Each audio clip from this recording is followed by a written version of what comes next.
Assalomu hammaga. Bugun sizlar bilan web dasturchi nima va HTML, CSS, JavaScript texnologiyalari nimaligini bilib olamiz.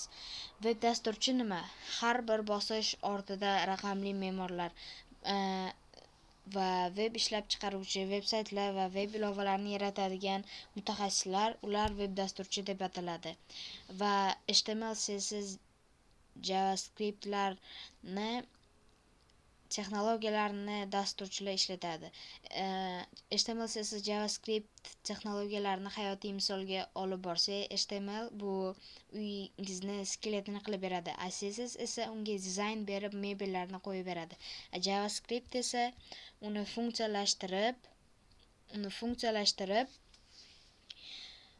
har xil knopkalarni bosganinglarda ishlaydigan funksiyalar qo'yib beradi. Misol uchun, svetni bosilganda yoki pult bosilganda televizor yonishi va hokazodir. Web dasturchilarning turlari, ular 3 xil turga bo'linadi. Birinchisi frontendchi, ikkinchisi backendchi, uchinchisi full stacklar. Ular frontendchilar foydalanuvchi interfeys va brauzerni o'zaro ta'siriga e'tibor qaratadi. Backendchilar esa serverdan kelgan ma'lumotlarni o'z brauzerlariga olib, uni qaytadan dasturlab va uni qayta backendga joylashadi. Full stacklar esa frontend va backend imkoniyatlari birlashtirilgandir. Ular har xil katta loyihalarda ish oqimlarini boshqaradi.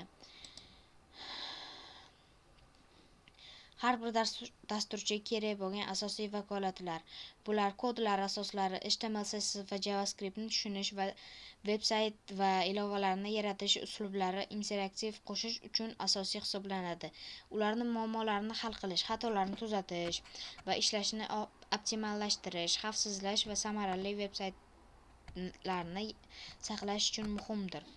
Shuning web ishlab chiqish jarayoni oldi va orqa tomon funksiyalarni kodlashni o'z ichiga oladi. Bu yerda mantiq, dizayn va interaktiv birlashtirilgan xatolarni erta aniqlash uchun sinov ushbu bosqichga boshlanadi. Shuningdek, mana o'z videom nihoyasiga yetib boryapti. Men bilan aloqa qilishni unutmanglar.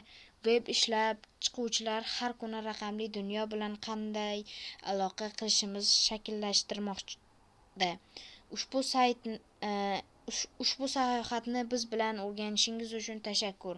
Siz shunday bo'lishni xohlaysizmi yoki yo'llashni xohlaysizmi? Imkoniyatlar cheksiz. Shuningdek, hammaga xayr.